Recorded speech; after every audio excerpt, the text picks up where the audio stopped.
Selamat pagi anak-anak sekalian. Salam jumpa kembali bersama Ibu Gilda Siregar. Luar biasa.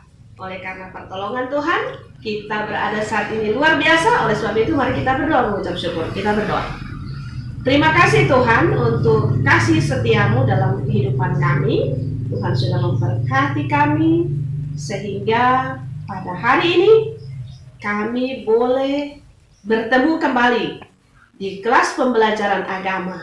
Bagi kami semua yang sudah hadir, anak-anak yang sudah di kelas, Tuhan berkati sehingga pembelajaran ini boleh diikuti dengan baik, bahkan tentunya bermakna dalam kehidupan iman kami. Kami percaya Tuhan hadir dan Tuhan memberkati kami semua. Di dalam nama Tuhan Yesus kami berdoa. Amin. Baik anak-anak sekalian, sebelum kita belajar, bagaimana? Kalian ada 6 orang ya, jadi satu kelas ini ada 6 orang. Nah, Ibu lihat baru 5 ini, baru 5. Si Adrian mana? Oh, masih di luar. Nah, ini kan sudah setengah 8. Nah, ini pembelajaran penting ya, disiplin. Ini salah satu penilaian sikap. Disiplin.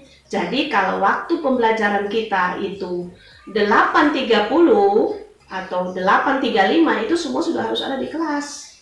Ya, tidak boleh ada lagi di luar. Oke, baik kita mulai saja. Tentu ini satu pembelajaran dan nanti kalau Adrian datang ya boleh masuk dan ikuti bersama-sama, tetapi lain kali untuk pelajaran jangan seperti ini. Baik, sebelum kita mulai ya, ada Ibu punya yel-yel ya, sebenarnya yel-yel atau menguji. Ini untuk menguji konsentrasi kalian ya. Kalau Ibu katakan selamat pagi ya, kita bertepuk 1 kali. Kalau selamat siang 2 kali. Kalau selamat sore 3 kali. Ya. Selamat pagi. Selamat siang. Selamat sore. Ya. Siap ya? 1, 2, 3. Selamat pagi. Selamat siang. Selamat sore. Oh, ternyata ada yang masih salah. Berarti belum konsentrasi. Ya. Jadi pembelajaran kita, Ibu harapkan kita semua boleh konsentrasi ya. Kita harus konsentrasi penuh. Ya. Oke, baik. Sebelum kita mulai, kita nyanyi dulu. Ya. Tuhan pimpin anakmu. Ya. 1, 3. Tuhan pimpin anakmu agar tidak tersesat, akan jauhlah seteru bila kau tetap dekat. Tuhan pimpin arus hidup menderas, agar jangan ku sesat, pegang tanganku erat. Ya, baik. Kita sudah bernyanyi, kita sudah berdoa. Sekarang kita akan memulai kegiatan pembelajaran kita pada pagi hari ini. Tentunya kita akan menggunakan media pembelajaran. Yang pertama adalah buku. Ya, untuk kelas 10, Ibu menggunakan referensi buku terbitan Dinas Pendidikan dan Kebudayaan. Tapi kalian boleh juga menggunakan referensi buku-buku yang lain ya, atau juga informasi dari media sosial, tentu yang bersesuaian dengan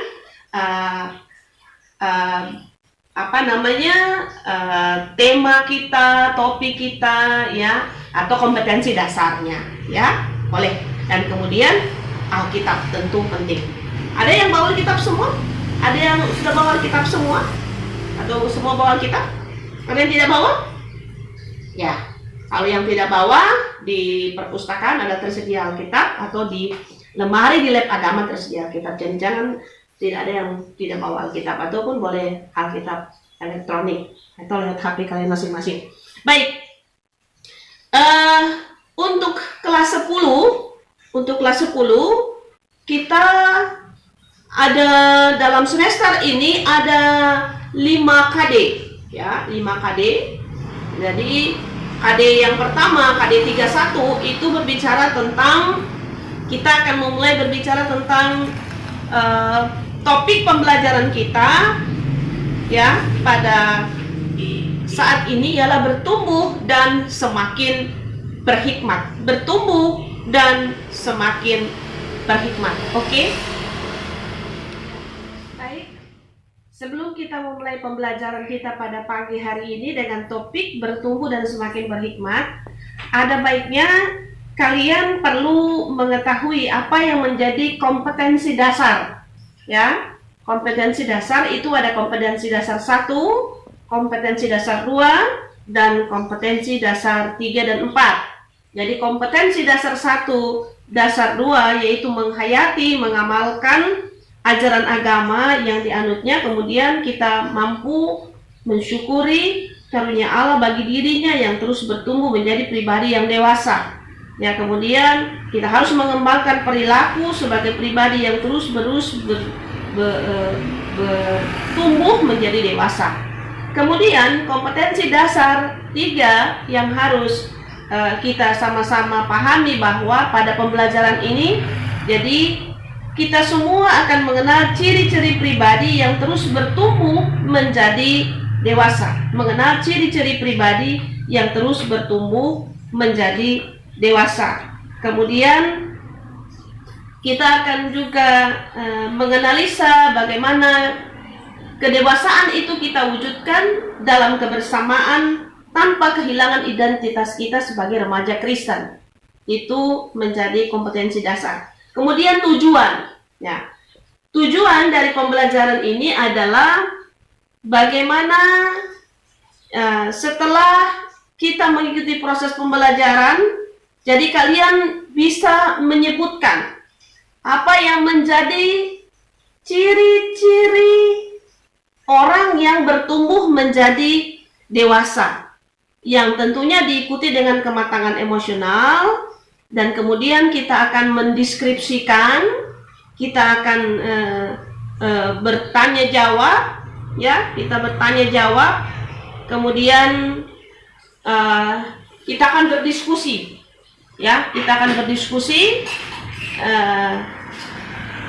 dalam kegiatan kita pada pagi hari ini. Ya, berikut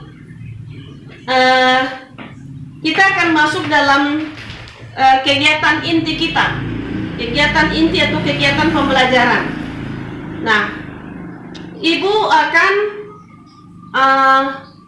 menayangkan sebuah cerita animasi lewat video, dan silahkan kalian menyimak video ini.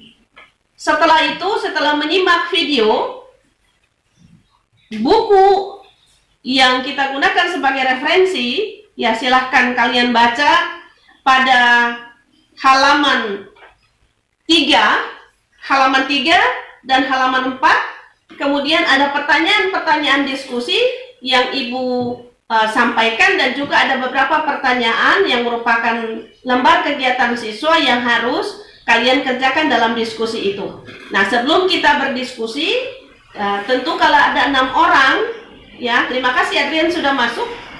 Ada 6 orang berarti 2 kelompok, satu kelompok terdiri dari 3 orang. Ya, kita bagi kelompok dulu, oke?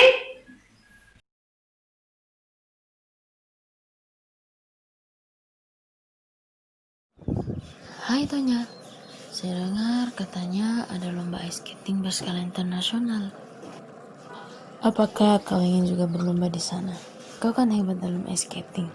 Pasti dong, saya kan sang juara. Saya tidak akan membiarkan orang lain yang jadi pemenang. Ya memang, kamu sang juara yang hebat. Saya dengar kamu nanti seorang juara dunia. Apa kamu yakin kamu bisa kalahkan dia? Saya akan menjatuhkan pemenangnya. Tunggu, saya akan mengalahkan dia. Saya akan mencederai dia. Ketika dia cedera, tentu dia kalah.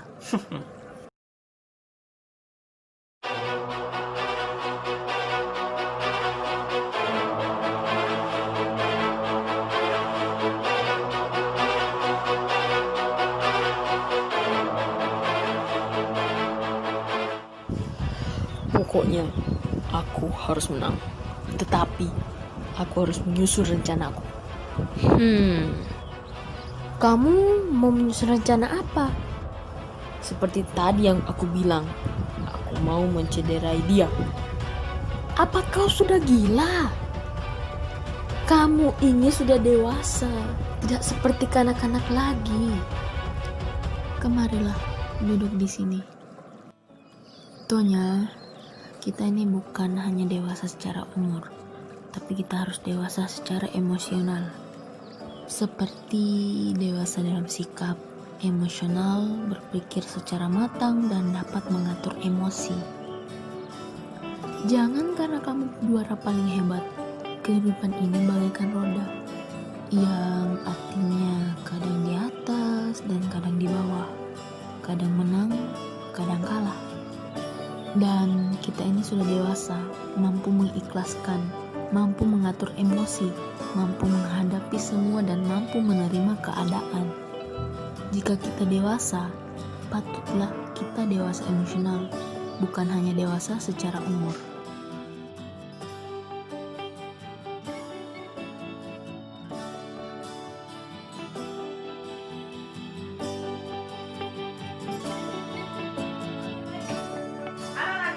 Kita sudah berdiskusi. Terima kasih untuk keaktifannya dalam berdiskusi dua kelompok ini. Jadi ada ketua kelompok 1, ada ketua kelompok 2. Ya, jadi jangan menjawab semua menjawab, nanti rame. Ya, ketua kelompok menjawab, nanti juga diberikan kesempatan untuk masing-masing orang memberikan tanggapan atau mau bertanya dan sebagainya tentang kisah tadi. Baik, untuk kelompok 1, ya, untuk kelompok 1 Ibu akan kasih pertanyaan. Yang pertama, apakah Tonya sudah bertumbuh secara fisik? Ya, bertumbuh secara fisik. Kan ada 6 faktor ya bertumbuh secara fisik. Ya, bertambah umur, apalagi bertambah berat badan, apalagi Postur badan berbeda. ya, postur badan berbeda, betul. Ya, dan lain-lain. Silakan dijawab kelompok 1. Kemudian kelompok 2, apakah Tonya Harding ini sudah dewasa secara emosional? Ya, silakan. Kelompok 1 memberikan jawaban. Apakah Tonya sudah bertumbuh secara fisik? Sudah, karena dia sudah berumur 17 tahun. Ya, betul, bertumbuh secara fisik, berarti umurnya sudah bertambah. Kelompok yang kedua, silakan. Kelompok yang kedua, Bu Priyan, kenapa? Karena sudah bertumbuh secara dewasa, tapi dia belum bertumbuh secara Emosi. iya. Kenapa? Karena dia mau menang sendiri dan tidak Memikirkan orang lain. ya, tidak memikirkan orang lain. Terima kasih. Ibu egois. Oh iya, betul, egois. Terima kasih untuk jawabannya. Nah, luar biasa, kalian sudah mencoba untuk memberikan jawaban terhadap kedua pertanyaan yang Ibu sampaikan tadi. Nah, sekarang Ibu mau bertanya juga untuk kalian. Nah, mungkin dari masing-masing kelompok atau dari teman kelompok bisa menjawab ya. Coba kita sebutkan contoh-contoh ketidakdewasaan di dalam kehidupan keluarga kalian. Ya, contoh-contoh ketidakdewasaan dalam kehidupan keluarga kalian. Ya. Atau juga contoh-contoh kedewasaan yang kalian temui dalam pergaulan kalian setiap hari. Ya, dalam dunia pendidikan, dunia olahraga, bahkan juga di dalam lingkungan gereja. Di dalam kita bersama dengan teman-teman kita seiman, terkadang juga kita tidak mencirikan orang-orang yang dewasa. Misalnya kita tidak jujur, kita tidak bertanggung jawab, dan sebagainya. Ya, nah itu jawaban dari kalian yang tadi sudah disampaikan oleh teman-teman. Nah, ada 2 juga pertanyaannya Ibu yang Ibu sampaikan buat kalian. Contoh coba sebutkan ketidakdewasaan dalam keluarga. Tasya, Apa contoh ketidakdewasaan dalam keluarga? Ya, Tidak apa Tasya? Tidak dengar-dengar. Tidak dengar-dengaran. Ya, Figel, apa lagi contoh ketidakdewasaan dalam keluarga? Membangkang ibu. Oh iya, Suka melawan. membangkang, suka melawan kepada orang tua. Ya, contoh ketidakdewasaan dalam pendidikan, misalnya mau nilai bagus, tetapi kalau ulangan selalu menyontek. Mau nilai bagus, tetapi tidak mau kerjakan tugas, misalnya. Ya, dan sebagainya. Itu juga ketidakjujuran, ya, yang menggambarkan ketidakdewasaan, misalnya dalam dunia pendidikan, ya, dalam dunia olahraga seperti kisah Tonya tadi. Dia mau menang dan menjadi juara dunia, tetapi caranya tidak benar, mengalahkan lawan dengan melukai temannya, ya, membuat temannya celaka supaya dia menjadi juara. Ini adalah sikap yang menunjukkan tidak matang secara emosional, tapi dari segi umur ia sudah sangat dewasa, ya, karena sudah berada di atas umur 17 tahun. Ya, ada di antara kita yang sudah masih 13 tahun atau 11 tahun. Ya, tentu semua sudah di atas 13 tahun, berarti sudah dewasa dari segi fisik, ya. Jadi yang mau Ibu tambahkan dari hasil diskusi untuk melengkapi pembelajaran kita pada hari ini adalah yang pertama, ada ciri orang dikatakan bertumbuh menjadi dewasa. Itu ada 6. Yang pertama adalah aspek fisik atau jasmani. Yang kedua adalah aspek intelektual atau berpikir. Yang ketiga adalah aspek emosi. Yang keempat adalah aspek spiritual. Yang kelima adalah aspek moral. Dan yang keenam adalah aspek sosial. Itu ada 6 ciri bertumbuh menjadi dewasa. Nah, apa itu remaja? Ya, apa itu remaja? Nah, remaja itu adalah waktu di mana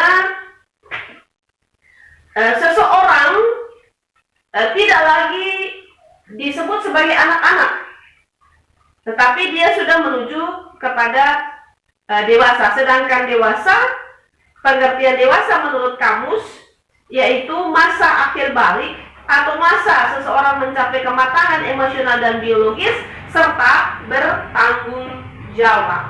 Jadi tentu berbeda ketika kita masih anak-anak dan ketika kita remaja menuju ke masa dewasa.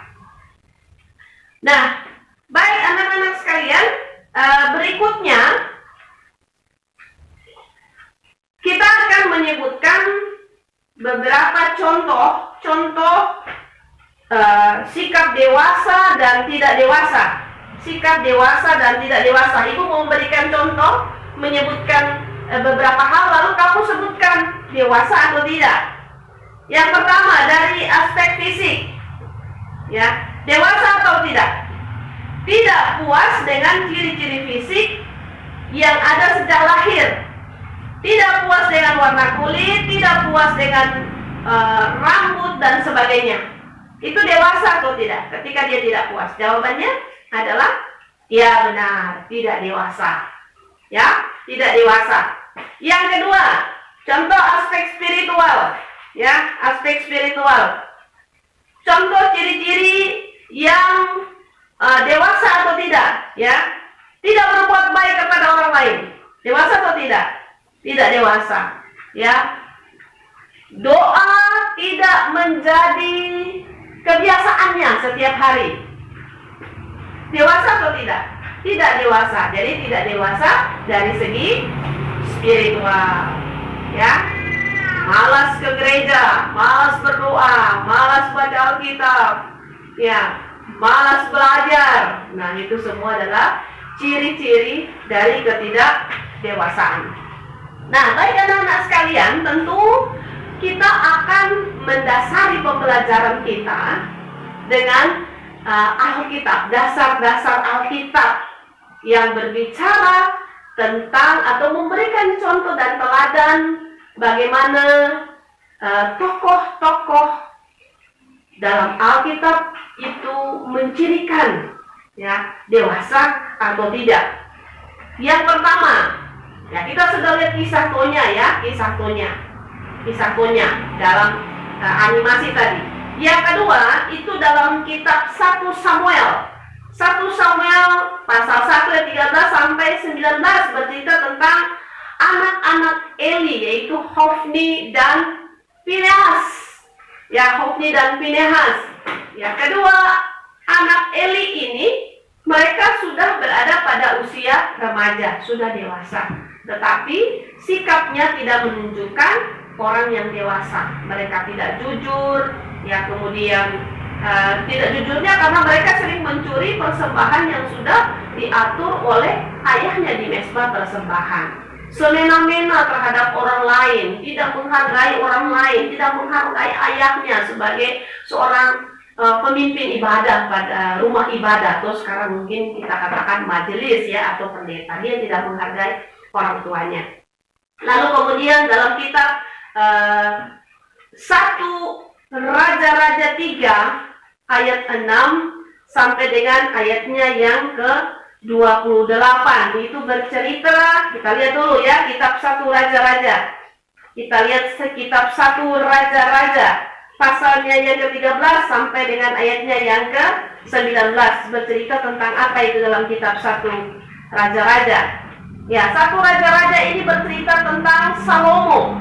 Ya, bercerita tentang Salomo.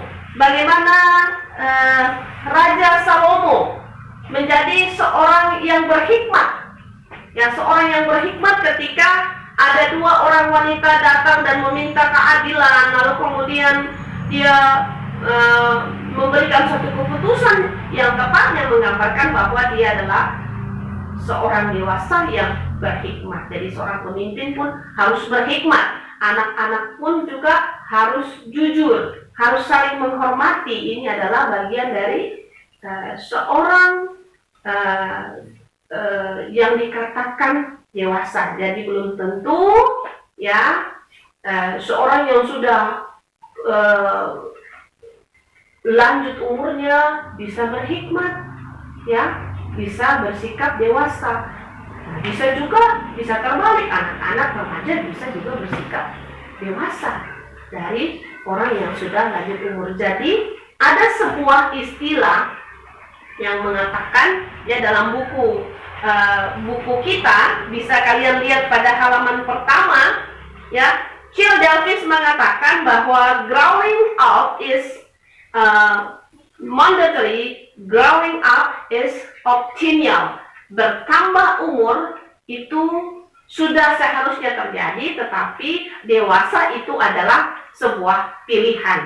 Lalu di dalam Alkitab juga dalam 1 Korintus pasal 13 ya, 1 Korintus pasal 13 pada ayatnya yang 11 boleh kita baca ya, 1 Korintus pasal 13, 1 Korintus pasal 13 ayatnya yang ke-11 ya, 13 pada ayatnya yang ke-11.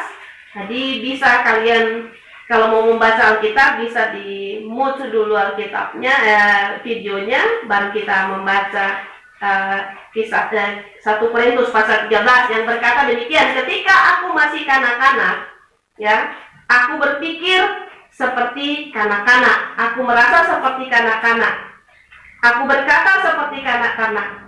Sekarang aku menjadi dewasa, aku meninggalkan sifat kanak-kanak itu. Ya, itu 1 Korintus. Berarti firman Tuhan mengajak kita supaya kita harus mengalami satu perubahan ketika kita sudah bertambah umur. Ya, kita harus mengalami satu perubahan di dalam kehidupan kita. Nah, setelah kita berdiskusi dan Ibu menambahkan beberapa hal yang penting dan juga dasar-dasar Alkitab, ya. Tentu pada akhirnya kita akan membuat satu kesimpulan, ya, satu kesimpulan atau rangkuman dari pembelajaran kita pada pagi hari ini, ya, di mana tadi Ibu katakan di awal ada sebuah istilah bertambah umur itu sudah seharusnya terjadi, tetapi menjadi dewasa adalah sebuah pilihan.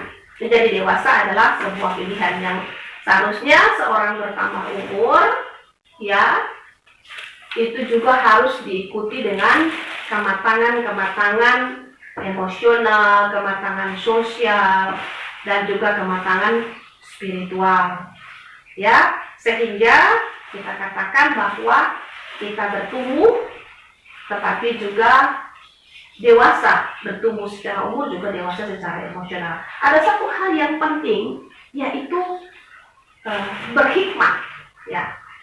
Yang satu yang penting yaitu berhikmat.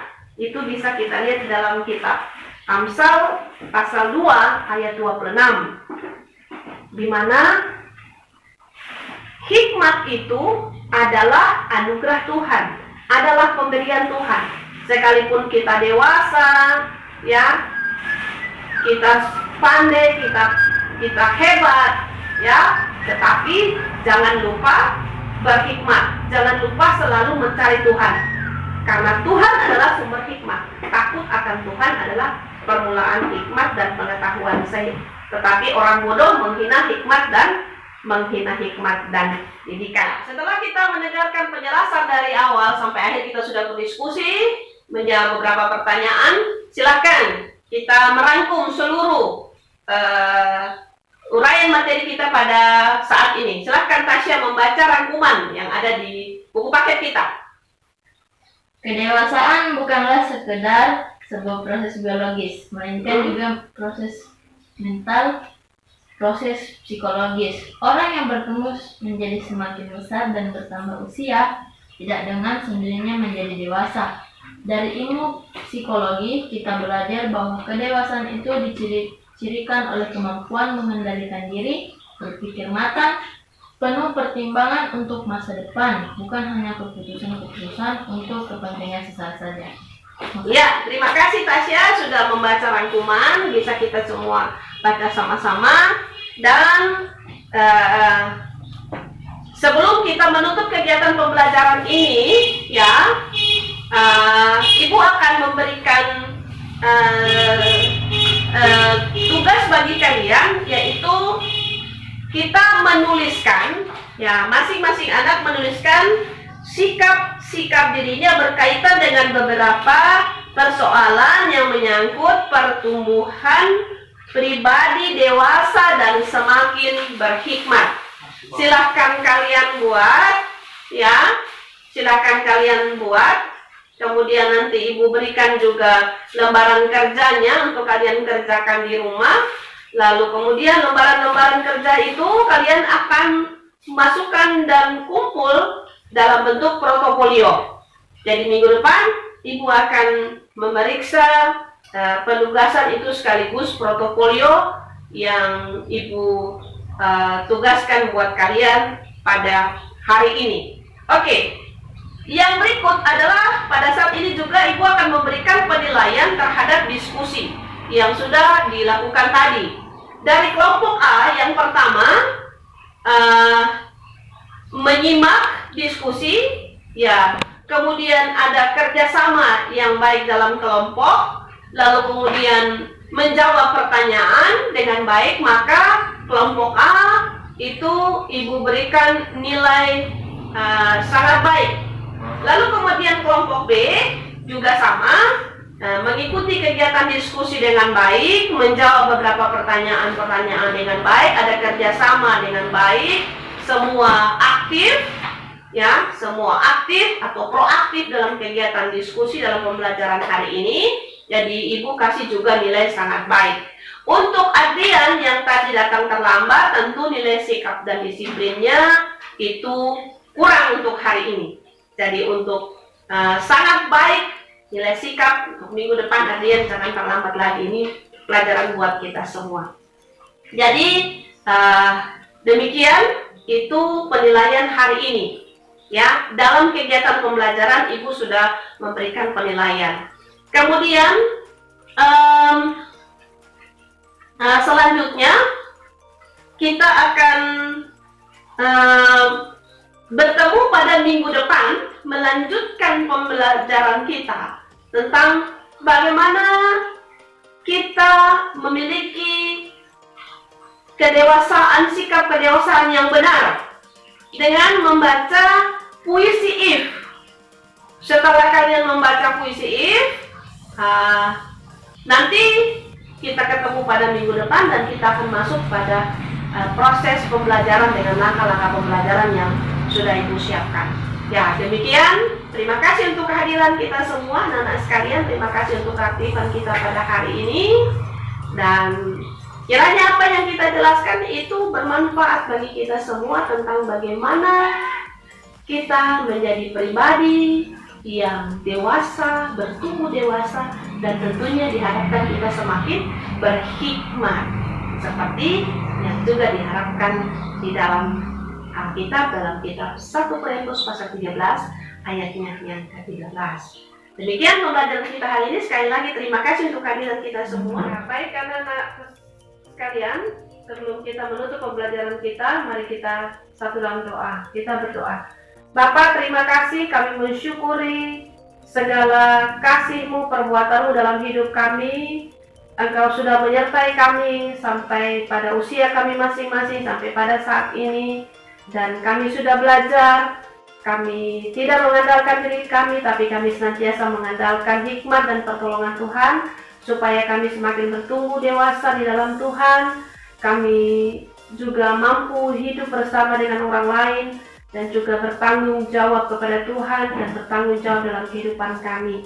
Terima kasih Tuhan, tambahkanlah hikmat yang daripada-Mu, sehingga kami sungguh-sungguh menjadi pribadi yang menyenangkan hati Tuhan dan juga menyenangkan hati orang lain. Terima kasih untuk pembelajaran hari ini. Kami mengucap syukur atas segala kepenuhan dan berkat dalam kehidupan kami. Kami berdoa. Amin.